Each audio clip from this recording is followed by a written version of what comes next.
What's going on, everybody? Welcome to the wild card edition of the Prop Shop Show here on RotoGrinders. Happy to be back with you for the playoffs. I am Brit Devine, joined by my man Will Priester, Chief Justice 06, creator of the Prop Shop over on the RotoGrinders Discord. You can join that for the low price of free $95. Yes, free $95. You get access to not only Chief, but I don't know, a lot of other very smart people posting plays and talking props literally 24/7. Will, the playoffs are here. I was hoping Prize Picks, Underdog, Monkey Knife Fight, they wouldn't be scared to post props early. They are not scared, and we're here to take advantage of them, my man. Yes, sir. Yes, sir. I was hoping we had a couple more. Like there were some guys I was looking for that just did not make the list, but that's okay. Like we've got enough. I think this is going to be a very interesting week. I think we've both got some props that we like. We've got some approaches that we're going to take this week. So what we don't have to worry about this week, Britt, is a whole lot of news. I don't think I think everything's set. These guys are going to play. If somebody's going to be out, they're going to be out. It's playoffs. Some nicks, some bruises. But they're going to be out there trying to will their team to the finish line. And so I am big time invested in this week. Like I think I'm probably going heavier on this week for NFL early. We always get in early, but I think I'm going fairly heavy early this week, earlier than usual, to go ahead and get it knocked out. Like I said, you go heavy, I go heavy, but I'm talking about I might go like 25% more volume this week. That's how good I'm feeling about these particular matchups. Yeah, I'm pretty much done with my props by like Wednesday morning because all the value is gone once the sports books release the lines, and we certainly have lines. Not only are there differences, unless they leave the Vikings up all week. Yeah, well, yeah, that was a night. That saved my week last week because my player of the week, the Trevor Lawrence player of the week, did not come through for me. So thankfully, all the sites left the Vikings up way too long, and we were able to do that. But it's the playoffs. I think we were talking pre-show. Rational coaching. Is it? You would think in the playoffs you'd get some rational coaching, but you got to be careful which teams, because I think there are some very clear teams that show rational coaching and some that do not. And I guess, Chief, let's keep our normal format. I was debating going game by game, but let's just do pass yards, rush yards, receiving yards. We can talk some game stacks as well. Or do you want to, I don't know, I'll leave it up to you. I know we're both playing some game stacks this week. Which way you want to go for it? Let's go reverse this week. Let's maybe go with our favorite games and then clean it up. Let's do that. All right. Yeah, so our favorite game by far and my absolute play of the week on Prize Picks, without question, is Daniel Jones over 205 passing yards. Dude went nuclear, 334 yards against Minnesota. Brian Dable, I wrote this up on Scores and Odds on Monday afternoon. I gave it to the Prop Shop Discord late last night. It's still up on Prize Picks. I don't know. Prize Picks might leave this up a little while. They don't really change things until the sports books come up. But this is the no doubt play of the week for me. I've used this on everything I've played on Prize Picks so far. Rational coaching. We saw that with Brian Dable, not only in the Minnesota game where they threw the ball 42 times. That was the second most Daniel Jones has thrown the ball this year for 334 yards. Also the second most he's thrown all season. But he sat his players last week, Chief. Rational coaching. We know this is going to come from the Giants. The Vikings are giving up the second most passing yards on the season per game. I think it's like 270, 280, something like that. There is no reason for this line to be this low. If you go to Underdog, his combined is, I don't even hate this on Underdog. If you're looking for plays over there, is at 262. He's averaging 45 rushing yards on the season. You mix that in, you add them together, you add a little bit of a bump. This is probably still a little bit too low, but I much rather want the 205 pass yards on Daniel Jones. If you're looking for something on Underdog, you can play the total. But I'm going to throw it to you for game stacks, Chief, because this is the game right now where all the props look too low. Yeah, so and this is something we talked about pre-show anyway. So Daniel Jones, you put that out yesterday in the prop shop, which people are getting it now. And we already knew, like, this game should have some fireworks. But, Brett, 205.5 on Daniel Jones, 255.5 on Kirk Cousins, which I think is also too low, right? 275 on underdog. You just exactly. You just go ahead and plug that in. Now, Brit, let's go to. We might as well hop to the receiving yards right now. No way I'm not playing Darius Slayton at 48.5 on Price Picks, and no way I'm not plugging in Justin Jefferson at 91.5 on Price Picks. No way I'm not plugging in T.J. Hawkinson at 49.5 on Price Picks. I am literally going to stack the mess out of this game. We were talking pre-show as well about where does Isaiah Hodgins come in at? Where does Richie James come in at? And even some of the alternate props, Britt, like they've been hovering Richie James sometimes around this 3.5 reception prop. Mm-hmm. If they give us 3.5, that's a lock button. Like, I mean, I will play that until I max it out on every card. We don't have that one yet, so we can't quite get into it. But I think this is a big one. Another one, Britt, that I'm going to be using for this particular game stack. You know I'm using Graham Gano over 1.5 field goals in this one. They're going to be able to move the ball. It's just whether or not the Vikings can get a stop in the red zone, and I think they can, or whether or not the Giants just get themselves, a penalty, anything. And like we talked about before, the greatest time for field goals, Britt, is right before the half, right? Or early in the game where the game is tight. And I think we get that from Graham Gano. Dable is going to let this guy kick. And so I think adding Graham Gano to this particular game stack is going to yield more good results. We'll get to tackle props. Julian Love.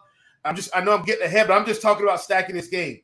Julian Love should come in at 5.5 again. I'm going to take the over on that. Like I'm giving out the goods now because this game should move. Like I think Slayton should probably be more around 52, every one of half. These every one of these is going to be higher when the sports books come out. So don't wait. Yeah. If you want to play this game stack, I would put it in live on the show, Chief, but I've already played it at least once, if not twice, if not 3 times already. No, I'm going to get it in. But I'm saying on the back end, these extra props that aren't up yet. And one thing I want to note too. So once those props come out, these lines will also move. So the ancillary plays of Richie James and Hodgins, it seems like Prize Picks is going to wait until the sportsbook lines come out for those. And when that happens, all these lines are going to be bumped. So you're probably going to want to take the ancillary lines once they come out because they're going to move up. I think everybody's going to be betting the over on the props in this game. But just keep that in mind. I would absolutely get these in, make any kind. I round robined all of these that I could, Chief, and as 2 picks.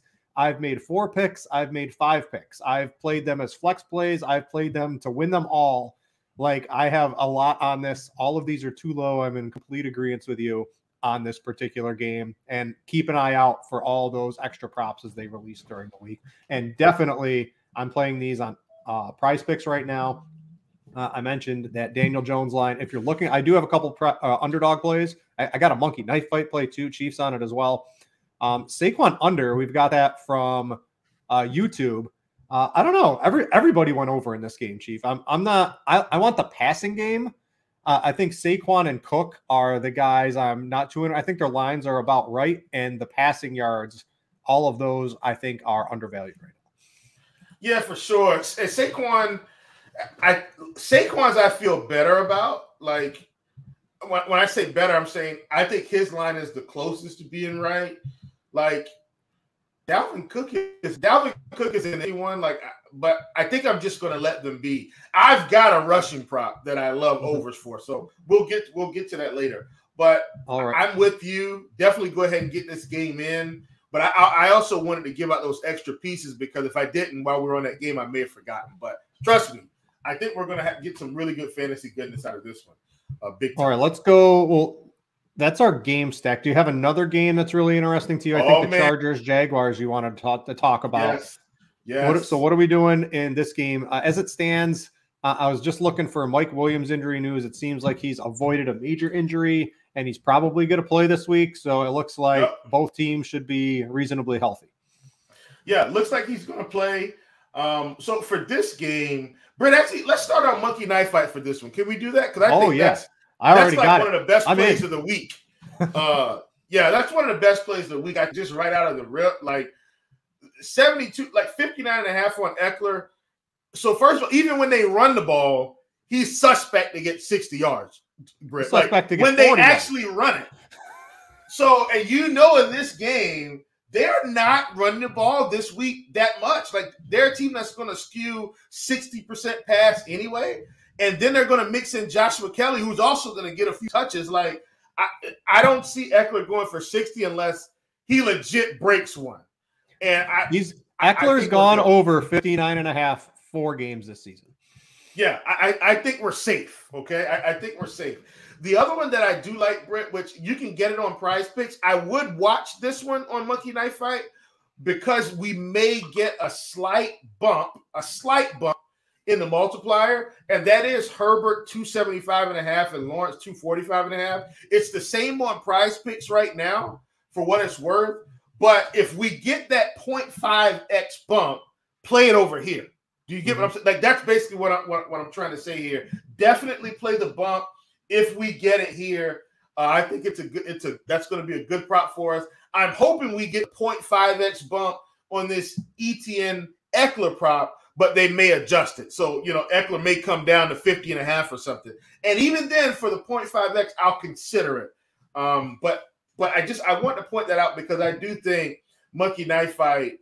With this particular line on Eckler and ETN, like that's one of the top props of the week over there. Like hands down. For those that'll be listening later on the podcast, it is ETN over 72.5 yards and Austin Eckler under 59.5 rushing yards. So that is our Monkey Knife Fight. That's the only one I have in for football on Monkey Knife Fight. They only have 2 games out, but while we're on it, go get that one in right now before the lines move. I would expect that Eckler line to drop to about 49.5 once the sports books come out. And the ETN one might even juice up a little bit because you can run all over the Chargers. And I expect them to probably try to run the ball because every team this year has been able to do that. All right, let's go. Let's sort of circle back. Yeah, here we go.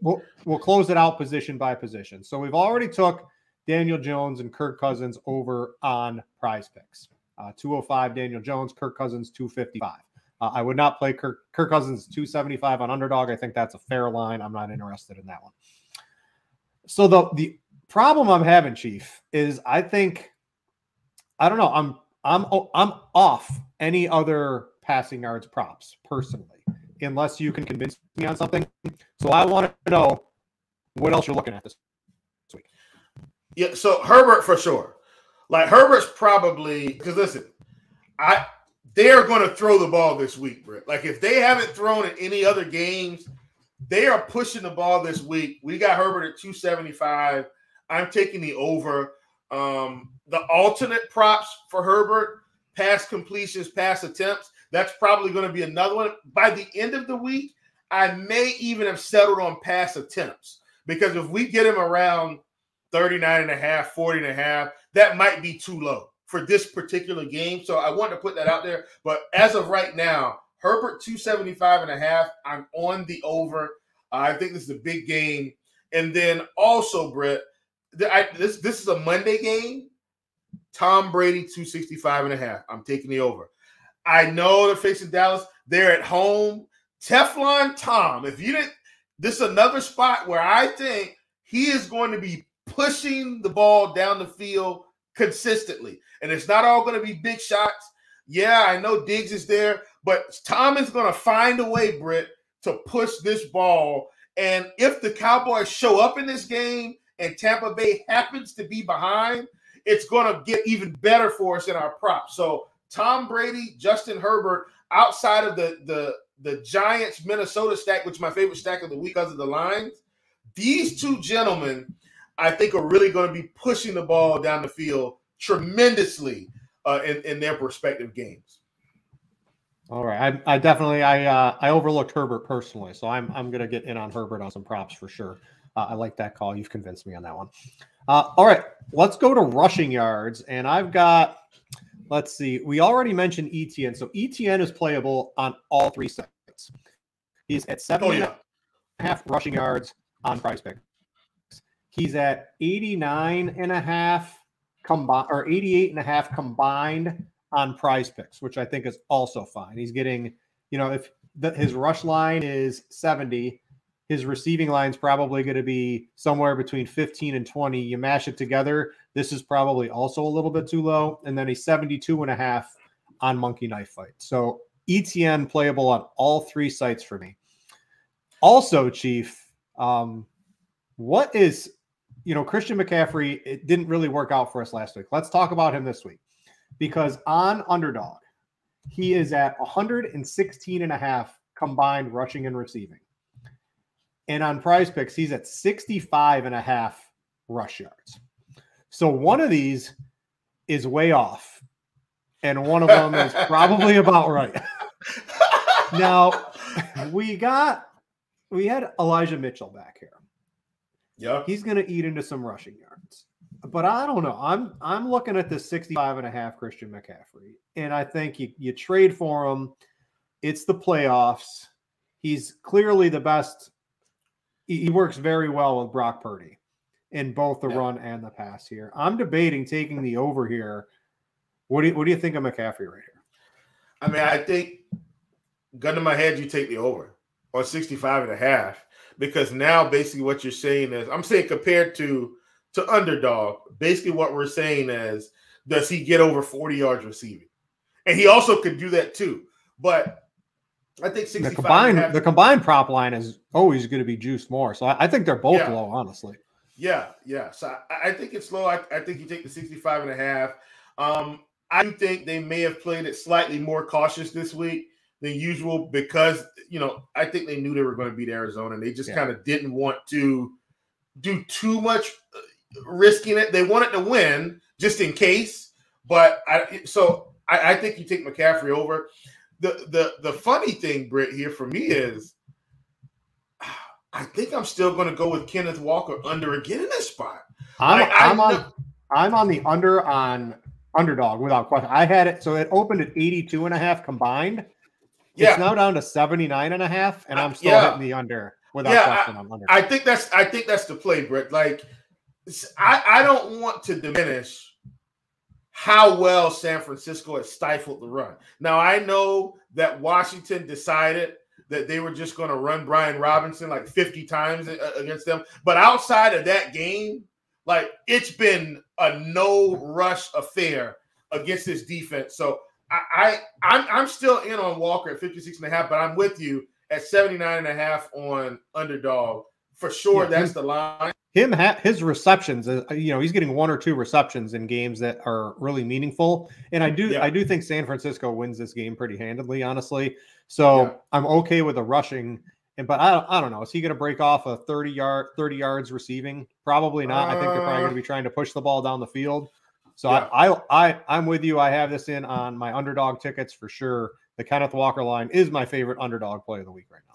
Yeah, for sure. So let's talk about my favorite line of the week, which is going to feel yucky. But Britt, I'm telling you right now, this is too low for this game, unless something weird happens. Zeke is at 48.5 rushing yards. I know it's been grim, hasn't looked good like consistently all season, but look at the last 2 teams he faced, Brett. Tennessee and Washington. What do those guys do? They don't let you run on them at all. Houston, Jacksonville, Philly. 48.5 is too low. I'm not saying Zeke's rushing for 100. I'm saying he should easily clear 50-plus rushing yards in this game. Zeke at 48.5 on my favorite rushing prop of the week, hands down. All right, I'm going to get me some Zeke. If that's your favorite play, Chief, I'm going to listen. I'm going to listen to you on that one. Everything else, I think, is about, we mentioned Austin Eckler. The under on Monkey Knife Fight at 59.5 is definitely the right one. Even the line at 49.5, I'm not playing this, but I would be surprised if the line opens that high. I would probably expect it to be, 45.5. So taking an under, in theory, gets you closing line value. But, Chief, we're always playing the best value. That's on Monkey Knife Fight. So I'm playing Eckler under 59.5 there. I think that's it for me on the rushing yards. Let me just double check my notes. That is it for me. Let's go to receiving yards. And my favorites for sure: Slayton, Jefferson, Hawkinson, Yeah. In addition to that, I'm playing Jamar Chase. There's no doubt about Jamar Chase at 78.5. Yeah. So he's gone over this in 6 of his 7 last games. This line makes absolutely no sense. And even on, I think the underdog line, it's 83.5. If you're stretching for a play over there, I think that's fine too. The Bengals, they're back at home. They got the total screw job. They're coming out here against the Ravens. Now, I don't think Lamar Jackson's going to play, if you ask me. I think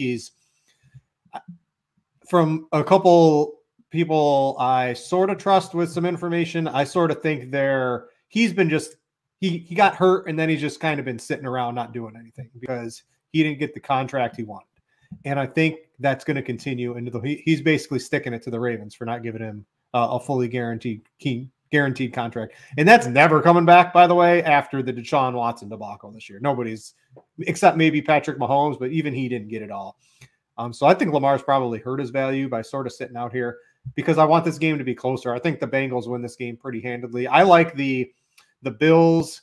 If you're looking for a bet, I've already bet this. The Bills, Bengals, 49ers parlay gets you around even money. I think that's an easy W this week.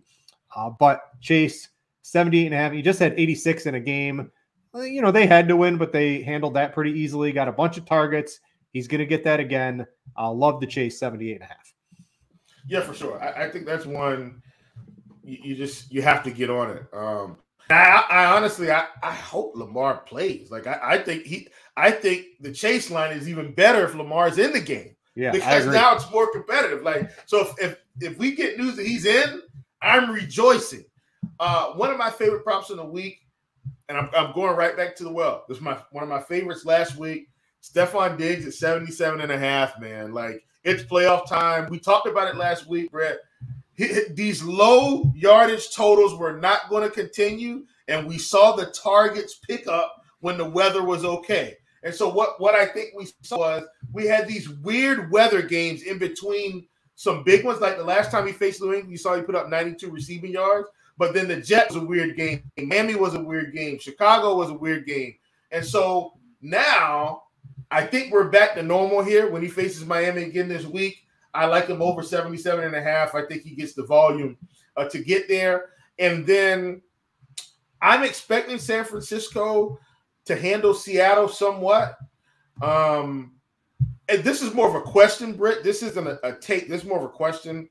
Debo's going to be back.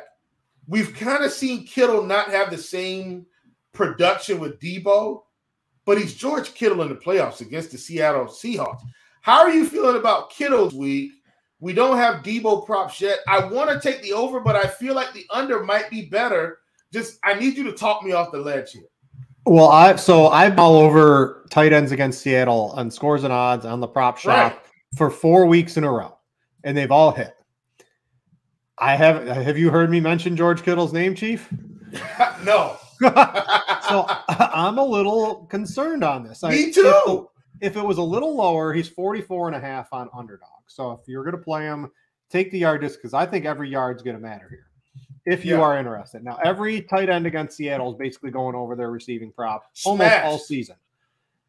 He put up 90-something against them the last time, but Debo was out. That's the thing. Now Debo. Now he's in.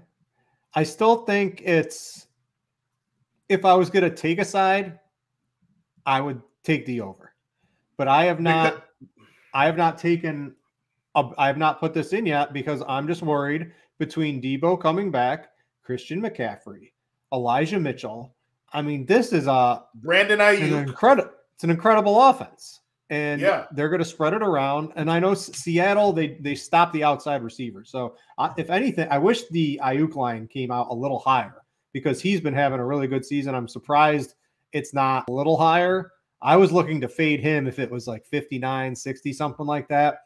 But it's pretty reasonable on both sites. I think let's see, 48.5, right? Like I'm not looking to play an Ayuk line. If anything, I might take the over on 48.5. Right.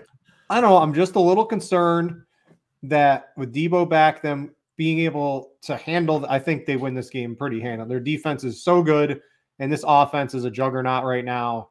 Seattle, barely squeaks into the playoffs. They're really limping to close out the season. Geno Smith is coming back down to earth. He leads the league in turnover-worthy plays. So he started off hot. He's back to a mediocre quarterback, I think, at best.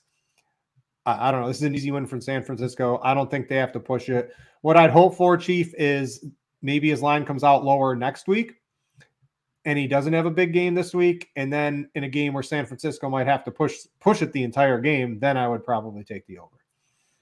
Yeah, I get it. And you know why I asked you this. It's literally because they're facing Seattle. And I just wanted to get your perspective on it. It's kind of like running backs against Houston. Like if you've got a question, you know I'm going to tell you to take the over with running backs against Houston. Like, and we saw it even to close out the season with Zach Moss. Like he just ran wild over that defense. But I'm with you. Here's what I think I'm going to do with Kittle. And I will do this, folks. So don't, it's not a head. I just won't play him in a lot. Like I'll get him in one or two cards, like in with a your flex. Best prop. Yeah. And see what happens. So I think that's how I'm going to handle Kittle, just because we know the vulnerability of Seattle with tight ends. And I think I'm just going to give it a shot in one or two cards and let that be. Yeah, and I think that's my board for receiving yards. I love that chase line on Prize Picks. I love Jefferson. Jefferson on Scores and Odds. He was the guy I wrote up as a 2-pick for the premium subscribers there. So that would be my favorite combo, Jefferson and Daniel Jones. But Chase is a very, very, very, very, very close third for me if you were looking for an additional play, add in some Chiefs plays, and you're on your way to a nice winning ticket. Anything, I guess we can go site-specific. Underdog, I think we covered everything we were interested in. Trevor Lawrence and the total yards. Dude, they wasted the entire first half last week messing around on offense before they let Trevor Lawrence actually start throwing the ball. I can't believe rational coaching. So rational coaching, I expected out of the Giants. The Chargers, I know they're going to pass, but to expect rational coaching after they play their starters for 3 quarters makes, I don't know. I'm concerned about rational coaching out of the Chargers. I'm a little concerned on Jacksonville. It's the Titans. Everybody knows you just throw the ball, you do these trick plays, you run the ball into brick walls. I don't understand it. I'm hoping they let, ETN run the ball. I'm expecting them to do that. The Bills, we know what the Bills are going to do. They're going to pass. We don't have to worry about that. And Chief, my one concern. Are the playoffs a primetime game? Like that's got to be a primetime game, right? It's 4:30. So on Sunday, typically the 8:00 game is the one that everybody has. Aren't the playoffs a prime time? Like, I don't know. How does this work? But that's where I was headed. But now there aren't any other games happening. Like, this is the game at 4:30. Yeah. But they're at home. I think Kirk's going to be fine. I think Kirk's going to be fine. And Brit, I know we kind of overlooked Buffalo as an offense, like, completely.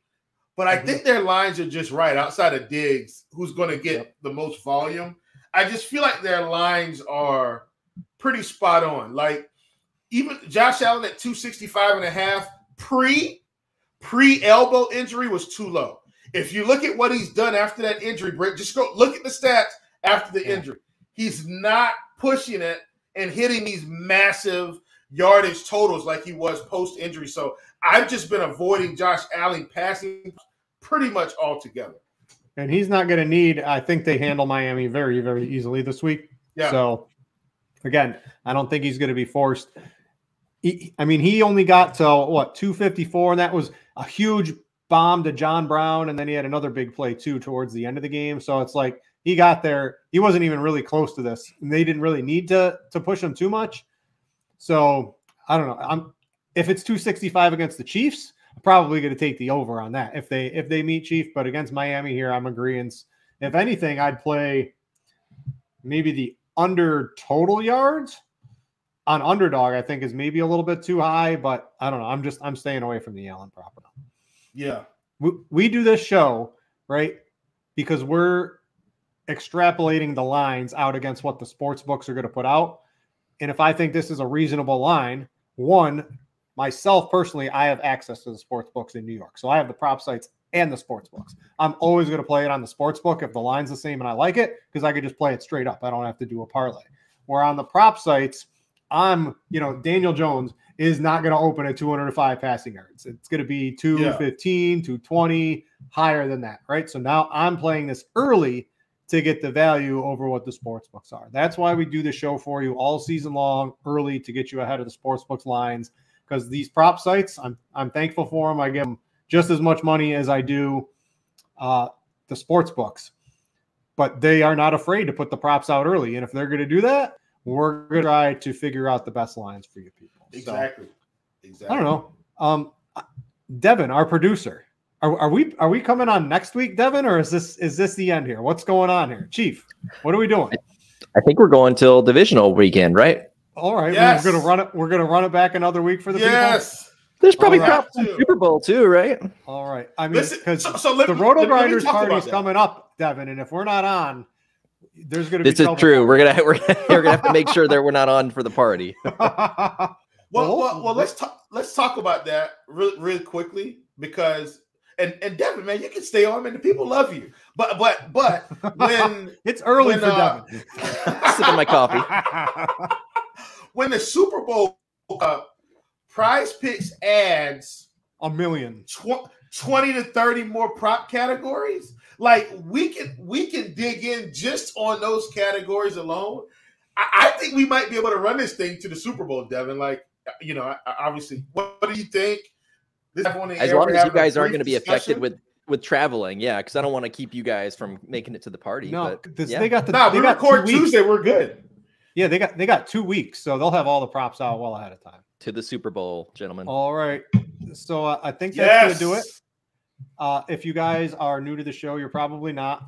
Why is this the Prop Shop? This is the Prop Shop show. One, we talk about props, but Chief has his own Discord in the RotoGrinders Discord. It's called the Prop Shop, and it's free. Doesn't cost anything to get to it. All you have to do is have a RotoGrinders account. That's a RotoGrinders account. You don't even need a RotoGrinders subscription. You don't have to be paying a premium member or anything like that. You can join it. We were talking NBA this morning. I give out some of my favorite football plays, right? I gave the Daniel Jones line out to the people last night. I was up on Scores and Odds yesterday afternoon, right? So it Scores and Odds premium. It goes there. Then it goes to the Prop Shop. Then we talking about it on the show. That's how I always do my favorite plays. You can get access to it for free. It's a great community. I encourage you to join in. Chief, any final words? What I will say is, if you want to get in the Prop Shop, and this is not a marketing plug, I promise, now is the time. And I'm telling you right now, because I've started researching Dota 2 again. That's an esports game. That's something I was into before. So I'm starting my Dota. What's a Dota 2? It was LOL before LOL came out. Yeah. So it was Dota. LOL is a part of it. So anyway, I'm starting that research process. It's only going to get better. I think we missed 2 plays today. I did a collab with another great mind industry. His name is Biggie. We missed 2 plays today out of like 6, let's call it 7, 8 plays so far. 6 plays. Let's call it 6 plays. So these maps are about to start. What are we playing? Marine or Ramsey? No. I'm not on those. We've already dug through the board. All right. But get in here, Dota 2. It looks like Prize Picks is going to have it, because Prize Picks typically only did Dota for like the major championships, and then they wouldn't do it. So now that it looks like they're going to have it consistently like CSGO, now we're about to double team this thing. CSGO is going to be back, I think, heavy next week. My boy Kyler in there. Me and Kyler, I think I started doing CSGO, and then Kyler kind of picked it up and ran. He's been exceptional. And there are a couple other guys that have done well as well. So I kind of quit researching CSGO because Kyler was doing it. But I'll still do a little research here and there this year to make sure we can get the whole prop shop on some plays. But I'm saying that because NFL is winding down. NBA playoffs are coming in March, folks. MLB will be back. And if you don't know, strikeout props at 3 in the morning. Oh my gosh. That. MLB is the moneymaker. All of them are the moneymaker. But when we can get MLB, CSGO, Dota, and we get this flywheel, KBO will be back, Brit. I don't know if you were around for the KBO, but we get this flywheel going. LOL will be back. And I'm talking about this so people know what's happening. So what happens is we make money on LOL, KBO, CSGO in the morning. We get a little bit of CS and Dota. We get a little bit of esports in the afternoon. Then by the time baseball comes around, we're playing with house money, Brett. We've already made tons of dollars before that slate even begins. I'm telling you, getting the prop shop is a beautiful thing. That's probably the most I've pumped the prop shop all season. Thank you for my few minutes to talk about. I don't know what a Dota 2, Chief, but if you're putting out plays for it, I'll tell you on it. That sounds good to me. Anywhere there's money to be collected, you can find me there, and the prop shop is a great place to collect some money. That's going to do it for this week. For Chief, I'm Brit. Thanks for watching, everybody. Click that like button on the way out on YouTube. We would greatly appreciate it. And we out, ya.